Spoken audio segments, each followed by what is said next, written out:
Hi welcome back to my channel. ಎಲ್ಲರೂ ಹೇಗಿದ್ದೀರಾ? I hope you all doing good ಅಂತ. So ಬೆಳಿಗ್ಗೆ ಎದ್ದು ಬ್ರೇಕ್ಫಾಸ್ಟ್ ಎಲ್ಲ ಮಾಡಿ ಆಯಿತು. ಬ್ಯಾಂಗ್ಳೂರಲ್ಲಿ ಮಳೆ ಆಗಿ ವಾಯ್ಸ್ ಎಲ್ಲ ಹೋಗ್ಬಿಟ್ಟಿದೆ. ಬೆಳಿಗ್ಗೆ ಎದ್ದು ಬ್ರೇಕ್ಫಾಸ್ಟ್ ಮಾಡಿ ಆಯಿತು. ಉಪ್ಮಾ ಮತ್ತು ಗ್ರೀನ್ ಗ್ರಾಮ್ಸು ಆ್ಯಂಡ್ ದೆನ್ ಸ್ನಾನ ಮಾಡಿ ಪೂಜೆ ಮಾಡಿ ಇವಾಗ ನಾನು ಕೆಲಸ ಕೂತ್ಕೊಂಡಿದ್ದೀನಿ. So today I am doing work from home. So ನಮ್ಮದು ಕಂಪನಿಯಲ್ಲಿ ಏನಂದರೆ 3 days we have to go to office. Hybrid structure ಇದೆ. ಸೊ 3 days ಆಫೀಸ್ ಇರುತ್ತೆ, 2 days I can work from home. ಹಾಗಾಗಿ today is my work from home day ಆಗಿದೆ. Bangalore weather ನಿಮಗೆಲ್ಲ ಗೊತ್ತಿದೆ, ಸಿಕ್ಕಾಪಟ್ಟೆ ಮಳೆ, ಕೋಝಿ ಆಗಿದೆ. ಸೊ ಕೆಲಸ ಕೂತ್ಕೊಂಡೆ ನಾನು. ಹೀಗೊಂದು ಮೀಟಿಂಗ್ ಇದೆ, ಸೊ ಮೀಟಿಂಗ್ ಅಟೆಂಡ್ ಮಾಡಬೇಕು. ಮಾರ್ನಿಂಗ್ ಮೀಟಿಂಗ್ ಇರುತ್ತೆ, ಹಾಗಾಗಿ ಆ್ಯಸ್ ಯೂಶ್ವಲ್ ಕೆಲಸ ಎಲ್ಲ ಇರುತ್ತೆ, ಅದೆಲ್ಲ ಮಾಡಬೇಕು. ಆ್ಯಂಡ್ ವೆದರ್ ನೋಡಿ, ಫುಲ್ ಚಳಿ ಚಳಿ ಚಳಿ ಕೂಲ್ ವೆದರ್ ಇದೆ. ತಲೆಗೆ ಸ್ನಾನ ಎಲ್ಲ ಮಾಡಿಕೊಂಡೆ, ಹೇರ್ ಡ್ರೈ ಆಗಬೇಕು. ಆ್ಯಂಡ್ ಇವತ್ತು ನಮ್ಮದು ವೆಡ್ಡಿಂಗ್ ಆ್ಯನಿವರ್ಸರಿ. 2 years ಆಯಿತು ಮದುವೆ ಆಗಿ. ಚೆನ್ನಾಗಿದೆ life. After marriage life this lot of things to learn, experience. ಅಂದರೆ ಏನು ಹೇಳಬೇಕು ಅಂದರೆ, ಮದುವೆ ಆಗೋಕ್ಕಿಂತ ಮುಂಚೆನೇ ಲೈಫ್ ಬೇರೆ, ಮದುವೆ ಆದಮೇಲೆ ಲೈಫ್ ಬೇರೆ. Obviously it's different phase of life. And ಮಗು ಆದಮೇಲಂತೂ ಇನ್ನೂ ಬೇರೆ ಬೇರೆಯೇ ಒಂದು ಎಕ್ಸ್ಪೀರಿಯನ್ಸಸ್. ಅದ್ರ ಬಗ್ಗೆ ಎಲ್ಲ ನಾನು ಶೇರ್ ಮಾಡ್ತೀನಿ ಅಬೌಟ್ ಮೈ ಮ್ಯಾರೇಜ್ ಆ್ಯಂಡ್ ಹೇಗಾಗ್ತಿದೆ ಲೈಫ್ ಅಂತೆಲ್ಲ. ಈಗ ಸದ್ಯಕ್ಕೆ ನಾನು ಮೀಟಿಂಗ್ ಅಟೆಂಡ್ ಮಾಡಿ ಬರ್ತೀನಿ. Okay, until then you guys keep watching.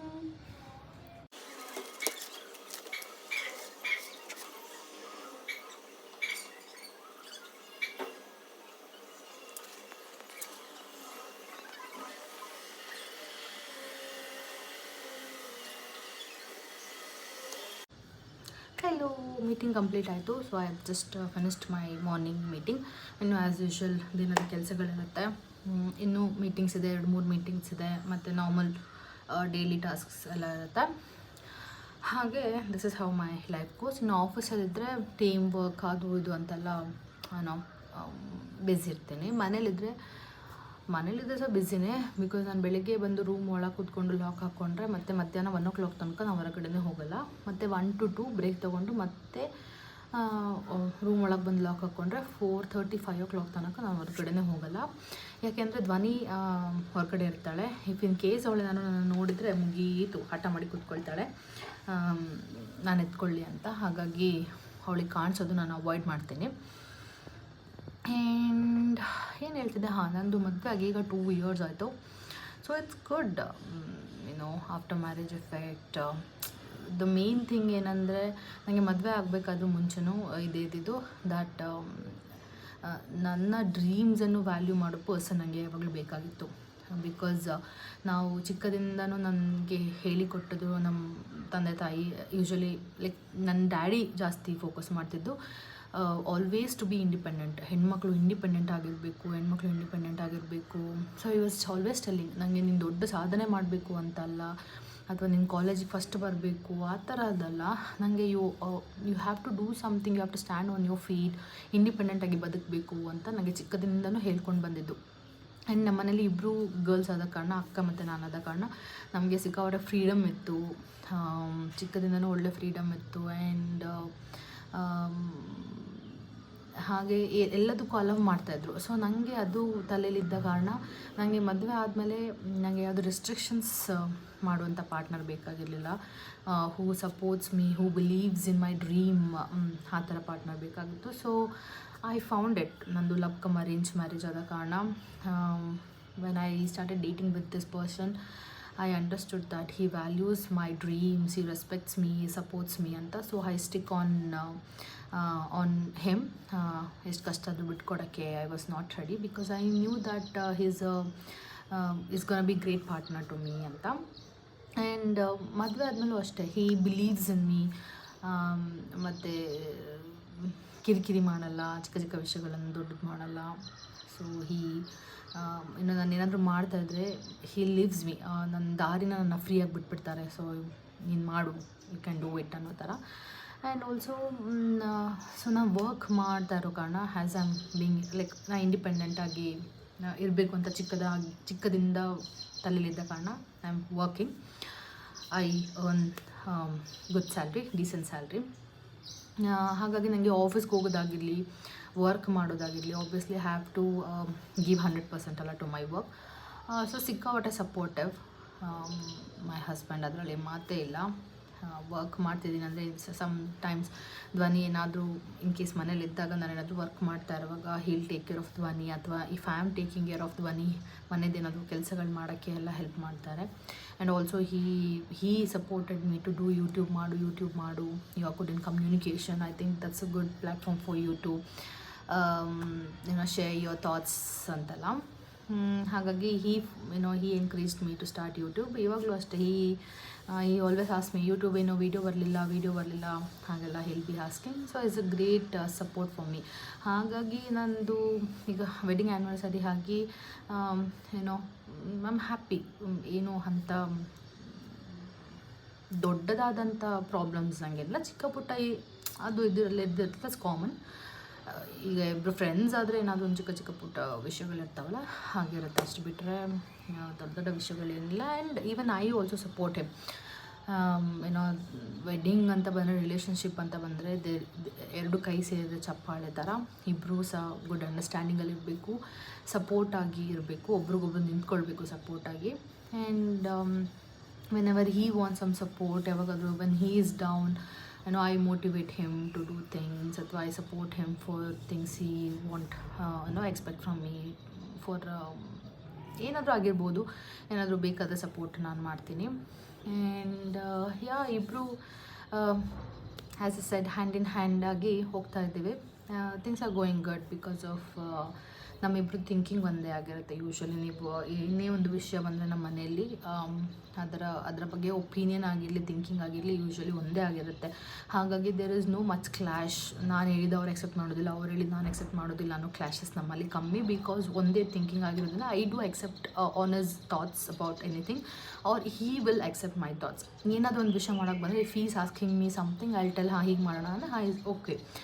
If he is doing something, or if I am doing something and if I want some suggestions, ನಾನು stuck ಆಗಿದ್ದೀನಿ, ಏನಾದರೂ ಒಂದು ಐಡಿಯಾ ಬೇಕು, ಸಜೆಷನ್ಸ್ ಬೇಕು ಅಂದರೆ I'll check with him and he'll give the suggestion and I'm okay with it. So ಆ ಥರ we working together to build up a good relationship. And what else?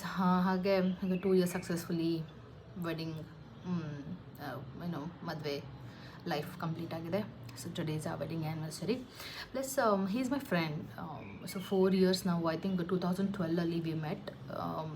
4 years we were classmates agidvi. I mean classmates alla friends agidvi. First year we were classmates and then he went for mechanical. He's from mechanical branch. I am from electrical branch. So hage branch split agi we were just friends. Adagi 4 years we were in relationship. Final year alli commit agiddu. So 4 years we were in relationship and 2 years ಮದುವೆ ಆಗಿ ಅಲ್ಲಿಗೆ almost 10 years ನಮಗೆ we know each other. But still ಮದುವೆ ಆದಮೇಲೆ ನನಗೆ little bit of difference ಅಂತ ಅನಿಸ್ತು. Even though ನನಗೆ ಈ ಪರ್ಸನ್ ಗೊತ್ತಿದ್ರು ಸಹ ಮದುವೆ ಆದಮೇಲೆ ಲೈಕ್ ಆ್ಯಕ್ಚುಲಿ ಏನಂದರೆ ಮದುವೆ ಆಗೋಕ್ಕಿಂತ ಮುಂಚೆ ನಾವು ಒಂದು 30 minutes ಕಾಲಲ್ಲಿ ಮಾತಾಡ್ಬೋದು, ಒಂದು 10 minutes ಕಾಲಲ್ಲಿ ಮಾತಾಡ್ಬೋದು. ಸೊ ಆವಾಗ we don't understand the mood fluctuations, ಅದೆಲ್ಲ ಗೊತ್ತಾಗೋದಿಲ್ಲ. ಬಟ್ ಮದುವೆ ಆದಮೇಲೆ 24/7 ಜೊತೆಲಿರುವಾಗ ಆಬ್ವಿಯಸ್ಲಿ ಒಂದು ಪರ್ಸನ್ ಅಂದರೆ ಒಂದೇ ಥರ ಥ್ರೂ ಔಟ್ ದ ಡೇ ಇರಲ್ಲ. Because is also working, I am also working. ಸ್ವಲ್ಪ ದಿವಸ ಸ್ಟ್ರೆಸ್ ಎಲ್ಲ ಆಗಿರುವಾಗ ಸ್ವಲ್ಪ ಆಚೆ ಎಲ್ಲ ಆಗ್ತಾ ಇರುತ್ತೆ. So understanding after marriage is bit different than what understanding we had before marriage.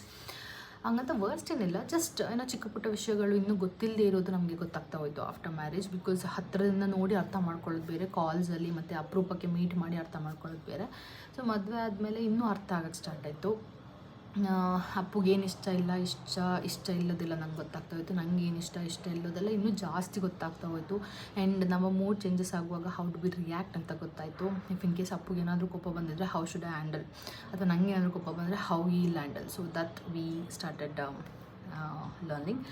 And also ನಮ್ಮಿಬ್ಬರಿಗೆ ಏನಂದರೆ we don't sit and fight for longer time. ಇಬ್ರಿಗೂ ಅದು ಇಷ್ಟ ಇಲ್ಲ. I don't like to have a conversation for longer time on same topic, even he doesn't. And ಜಗಳ ಮಾಡಲಿಕ್ಕೆ ಇಬ್ರಿಗೂ interest ಇಲ್ಲ. ಇಟ್ಸ್ ಲೈಕ್ ಏನಾದರೂ ಒಂದು ವಿಷಯ ಬಂದು ಅದ್ರ ಬಗ್ಗೆನೇ ಆರ್ಗ್ಯೂ ಮಾಡಿ ಡಿಸ್ಕಸ್ ಮಾಡಿ no. If something is getting started, Appu quiet ಆಗ್ತಾರೆ. If something is starting from his end, ನಾನು ಕ್ವೈಟ್ ಆಗ್ತೀನಿ. Even though if something I've started, when I understood that he is getting irritated, I stop it. ಅದನ್ನೇ drag ಮಾಡಿ worst ಮಾಡೋಕ್ಕೋಗಲ್ಲ, ಸುಮ್ಮನಾಗ್ಬಿಡ್ತೀನಿ. So ಹಾಗೆ there is ಇಬ್ರದ್ದು efforts is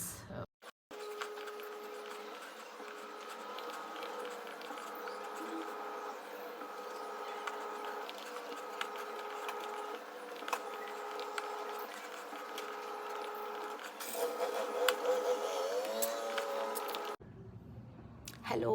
ನಂದು ಕೆಲಸ ಎಲ್ಲ ಮಾಡ್ತಾಯಿದ್ದೆ ಇಷ್ಟು ತನಕ. ಈಗ ಲಂಚ್ ಬ್ರೇಕ್ ಆಯಿತು, 1:10 ಆಯಿತು. ಇನ್ನು ಹೋಗಿ ಏನಾದರೂ ಊಟ ಮಾಡಬೇಕು. ಐ ಥಿಂಕ್ ಅಮ್ಮ ರೈಸಿಗೆ ಇಟ್ಟಿರ್ತಾರೆ ಮತ್ತು ಕರಿ ಏನಾದರೂ ಮಾಡಿರ್ತಾರೆ. ಸೊ ಹೋಗಿ ಊಟ ಮಾಡ್ಕೊಂಡು ಬಂದು I have to sit back on my desk. And ನಾನು ಆವಾಗಲೇ ಏನೊಂದು ವೀಡಿಯೋ ಮಾಡ್ತಿದ್ದೆ, ಸಡನ್ನಾಗಿ ಕಟ್ಟಾಗಿ ಹೋಗ್ಬಿಡ್ತು. ಫೋನಲ್ಲಿ ಸ್ಟೋರೇಜ್ ಫುಲ್ಲಾಗಿ ಕಟ್ಟಾಯಿತು. ಹೀಗಾಗ್ತಿದೆ marriage life. So all good in terms of marriage life. Everything is good, ಯಾವುದು ಕಂಪ್ಲೇಂಟ್ ಮಾಡಲಿಕ್ಕಿರುವಂಥದ್ದೇನೂ ಇಲ್ಲ. All things are going good. And ನಾನು ಯಾಕೆ ಯೂಟ್ಯೂಬ್ ವೀಡಿಯೋ ಸ್ಟಾರ್ಟ್ ಮಾಡಿದೆ ಅಂತ I thought of share with you guys. ಏನಿಲ್ಲ, ನಾನು 2021 ಸುಮ್ಮನೆ ಹೀಗೆ ಪೋಸ್ಟ್ ಮಾಡ್ತಾ ಇದ್ದೆ. ಅಂದರೆ ನಾನು ಟಿಕ್ಟಾಕ್ ಎಲ್ಲ ಮಾಡ್ತಾಯಿದ್ದೆ, ನಂಗೆ ಟಿಕ್ಟಾಕ್ ಮಾಡೋದು ಇಷ್ಟ ಇತ್ತು. ಸೊ ಹೀಗೆ ವೀಡಿಯೋಸ್ ಎಲ್ಲ ತೊಗೊತಿದ್ದೆ, ಪೋಸ್ಟ್ ಮಾಡ್ತಿದ್ದೆ. ಅದರಲ್ಲಿ ಒಂದೆರಡು ಯೂಟ್ಯೂಬ್ಗೂ ಪೋಸ್ಟ್ ಮಾಡೋಣ ಅಂತ I started posting it. Which was ಸುಮ್ಮನೆ ಹೀಗೆ ಫನ್ನಾಗಿ I was posting. And then once I think 2021 ನಾನೊಂದೆರಡು ಹೀಗೆ ಫನ್ನಾಗಿ ಪೋಸ್ಟ್ ಮಾಡಿದ್ದೆ. ಅದಾಗಿ ಒಂದು 4-5 ಮಂತ್ಸ್ ಆದಮೇಲೆ ಸೀರಿಯಸ್ ಆಗಿ ಐ ಸ್ಟಾರ್ಟೆಡ್ ಪೋಸ್ಟಿಂಗ್. ಸೀರಿಯಸ್ ಆಗಿ ಅಂತಂದರೆ ನಂಗೆ 2021 ಲೈಕ್ ಎವ್ರಿ ವೀಕ್ ಒಂದೇ ಟೈಮ್ ಒಂದೇ ಡೇಲಿ ಪೋಸ್ಟ್ ಮಾಡ್ತಿರಲಿಲ್ಲ. ಫಾರ್ ಎಕ್ಸಾಂಪಲ್ ವೆನ್ಸ್ಡೇ 1 o'clock ನಾನು ಪೋಸ್ಟ್ ಮಾಡಬೇಕು ಅಂತ ಇದ್ದರೆ ಎವ್ರಿ ವೆನ್ಸ್ಡೇ 1 o'clock ಪೋಸ್ಟ್ ಮಾಡ್ತಾ ಇರಲಿಲ್ಲ. ಸೊ ನನಗೆ ಯಾವಾಗ ಕನ್ವೀನಿಯೆಂಟ್ ಆವಾಗ ವೀಡಿಯೋ ತಗೊಳ್ತಿದ್ದೆ, ಪೋಸ್ಟ್ ಮಾಡ್ತಿದ್ದೆ. And every week 2 to 3 videos post ಮಾಡಬೇಕು ಅಂತ ಹೇಳ್ತಾರೆ. ನನಗೆ ಒಂದೂ ಆಗ್ತಿರಲಿಲ್ಲ. So based on my availability ನಾನು ವೀಡಿಯೋಸ್ನೆಲ್ಲ ಪೋಸ್ಟ್ ಮಾಡ್ತಿದ್ದೆ. ಆ್ಯಂಡ್ ದೆನ್ ಐ ಥಿಂಕ್ ಒಂದು 23 to 24 1 year ಫುಲ್ ಗ್ಯಾಪ್ ಆಗೋಯಿತು. ಅಂದರೆ 21 ಒಂದು 6 months ಪೋಸ್ಟ್ ಮಾಡಿದೆ. ಅದಾಗಿ ಐ ಸ್ಟಾಪ್ಡ್. 23 ನಾನು UK ಹೋಗಿದ್ದೆ. ಸೊ ಅಲ್ಲಿಂದ ವಾಪಸ್ ಬಂದು ನನಗೆ ಸ್ವಲ್ಪ ಥೈರಾಯ್ಡ್ ಇಶ್ಯೂಸ್ ಎಲ್ಲ ಆಗಿ ಸಿಕ್ಕಾಬಿಟ್ಟೆ ಈಸಿ ಫೀಲ್ ಆಗ್ತಿತ್ತು, ತಲೆನೋವು ಆಗ್ತಿತ್ತು. So I was not in great mood to take the videos. And then I stopped it. ಮತ್ತು 2000 ಅಲ್ಲಿಂದ ಮತ್ತು ಅದಾದಮೇಲೆ ಮದುವೆ ಆಯಿತು, ಮಗು ಆಯಿತು. So I was completely occupied. And 25 February I started, like 3 months back again I started. ಇವಾಗಲೂ ಅಷ್ಟೇ, ಐ ಆಮ್ ನಾಟ್ ಲೈಕ್ ಕನ್ಸಿಸ್ಟೆಂಟಾಗಿ I am not posting like every week ಈ ಪರ್ಟಿಕ್ಯುಲರ್ ಡೇ ಈ ಪರ್ಟಿಕ್ಯುಲರ್ ಟೈಮಲ್ಲಿ ಪೋಸ್ಟ್ ಮಾಡಬೇಕು. That I am not doing. Whenever I find time I shoot, I record and I post. Like I am not rushing. ನಾನು YouTube ಮಾಡಿರೋದು not ನನ್ನ channel monetize ಆಗಬೇಕು, I have to get famous, ಅದು have to start earning from YouTube, ಅದೆಲ್ಲ ಏನೂ ಅಲ್ಲ. Just for fun I am just taking the videos and recording stuffs and all, just for memory sake also we can say. So things are going very slow. ನಾನು ಯಾವುದೂ ತಲೆಗೆ ಹಾಕ್ಕೊಂಡಿಲ್ಲ, ಹಾಗಾಗಿ ಇನ್ನೂ ಹೋಗ್ತಾ ಇದೆ. But this is why I started to collect the memories and to keep things stored at one place ಅಂತ. Yeah, ಇವತ್ತು ಆ್ಯನಿವರ್ಸರಿ ಸ್ಪೆಷಲ್ ಆಗಿ ಏನು ಸ್ಪೆಷಲ್ ಅಂತ ಏನಿಲ್ಲ. ಬಿಕಾಸ್ ಲಾಸ್ಟ್ ಬ್ಲಾಗ್ಸ್ ನೀವು ನೋಡಿದರೆ we have already been to Goa. As A said ಎಲ್ಲ ಮೇಯಲ್ಲಿರೋದ ಕಾರಣ we don't want to spend on individual occasions ಅಂತ ಹೇಳಿ ಲೈಕ್ ಎಲ್ಲ ಸೇರಿ ಒಂದು ಧಮಾಕ ಮಾಡಿ ಬಂದ್ವಿ ಗೋವಾದಲ್ಲಿ. ಸೊ ಹಾಗಾಗಿ ಇವತ್ತಿನ ಸ್ಪೆಷಲ್ ಆಗೇನಿಲ್ಲ. ಬಟ್ ಪ್ರಾಬಬಲಿ ವರ್ಕ್ ಎಲ್ಲ ಆದಮೇಲೆ ಟೆಂಪಲ್ ಹೋಗಬೇಕು.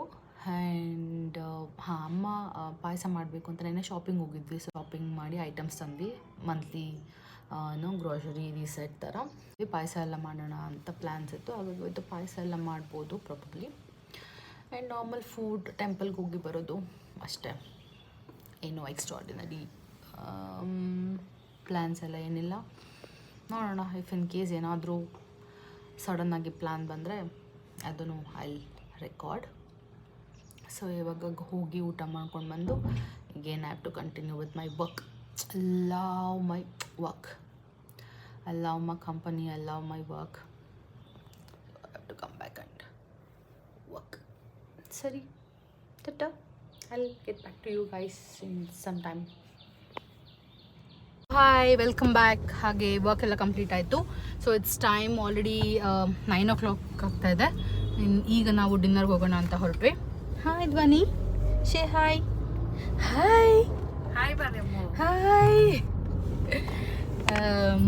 ನಾವು ವಿ ಆರ್ ಗೋಯಿಂಗ್ ಫಾರ್ ಊಟಕ್ಕೆ ಹೋಗ್ತಿದ್ದೀವಿ. What is it Pappu? The Palm Brew Kitchen. ಹಾಗೇನೋ ಅಲ್ಲ, ದಟ್ ಈಸ್ ದ ಒನ್. ಇಲ್ಲೇ ಜೆ ಪಿ ನಗರಲ್ಲಿದೆ, 3 kilometers ನಮ್ಮ ಮನೆಯಿಂದ. ಸೊ ಹಾಗಾಗಿ ವಿ ಥಾಟ್ ವೆಲ್ ಗೋ ಅಂತ. So we are going, let's go.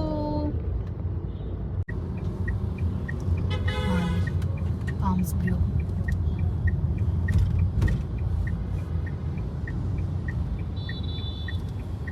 ಹಾಂ,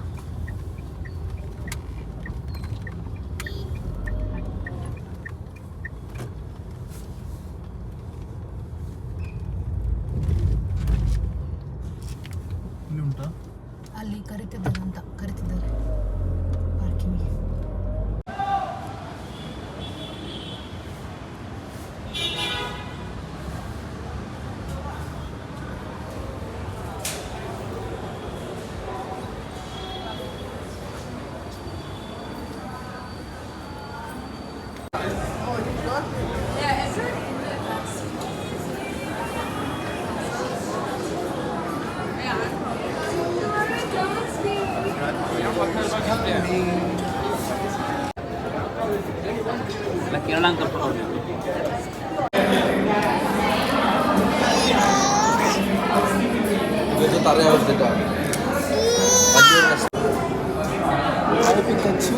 Hi.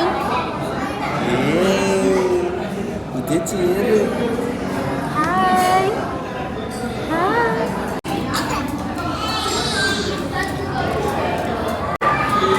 Hello.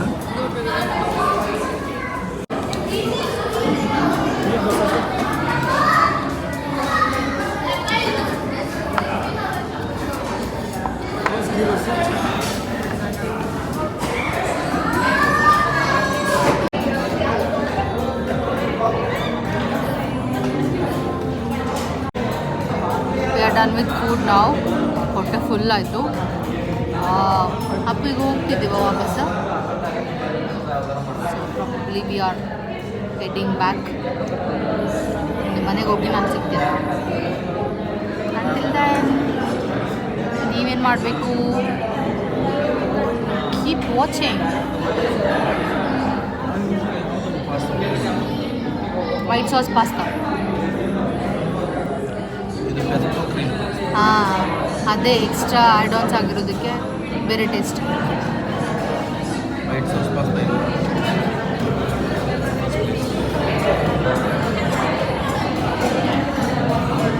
ಧ್ವನಿನ ಅಮ್ಮ ಕರ್ಕೊಂಡು ಹೋದ್ರು ಹೊರಗಡೆ. ಇನ್ನು ನಾವು ಲಾಸ್ಟ್ ಸ್ವಲ್ಪ ನನ್ನ ಮುಗೀತು, ಅಪ್ಪದಿನ್ನು ಮುಗಿತು. Ours anniversary.